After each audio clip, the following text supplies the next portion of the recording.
શિયાળાની શરૂઆત થતાં જ લોકો ઠંડીથી બચવા નવા પ્રયોગો કરતા હોય છે. આપણે માનવીઓ તો આ ઠંડીથી રક્ષણ મેળવી લઈએ છીએ, પરંતુ વનવગડામાં ફરતા અબોલા જીવનું શું? કડકડતી ઠંડીથી પશુ પક્ષીઓ મૃત્યુ પામતા હોય છે અને સૌથી વધુ ઠંડી સરીસૃપોને લાગે છે. આથી જ આ અબોલ જીવોને ઠંડીથી રક્ષણ માટે ગુજરાતના વિખ્યાત એવા કાંકરિયા ઝૂમાં ખાસ વ્યવસ્થા કરવામાં આવી છે.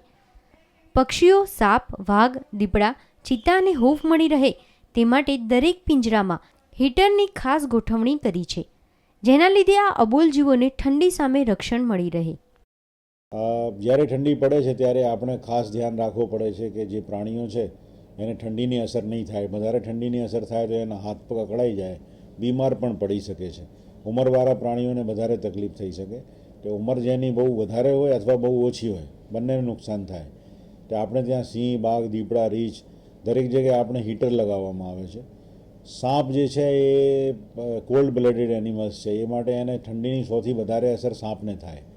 તો સાપ જે આપણો સર્પગૃહ છે એની અંદર આપણે ગરવા માટલા લગાવીએ, એની અંદર બલ્બ લગાવીએ તો પેલો માટલો ગરમ થાય, એ માટે સાપ એની ચારો બાજુ બેઠાઈ જાય તો એને સરસ ગરમી મળે અને એને કોઈ પ્રકારની પરેશાની પણ નહીં થાય. ઠંડીમાં આ સિવાય હાથીને પણ પોષણ મળી રહે તે માટે તેના ખાવામાં પણ પોષણક્ષમ્ય વસ્તુઓ ભેળવવામાં આવે છે. આ હીટરથી આખા પિંજરાનું વાતાવરણ એકદમ હૂંફાળું રહે છે, જેથી આ પક્ષીઓ પોતાનો કલરવ કરતા જ રહે. પ્રવાસીઓએ પણ ઝૂ દ્વારા લેવાયેલા આ પગલાંની ખૂબ જ પ્રશંસા કરી હતી. કેમેરામેન મિત ભટ્ટ સાથે મિહિર દુધરેજિયા, ન્યૂઝ ઓનલાઈન, અમદાવાદ.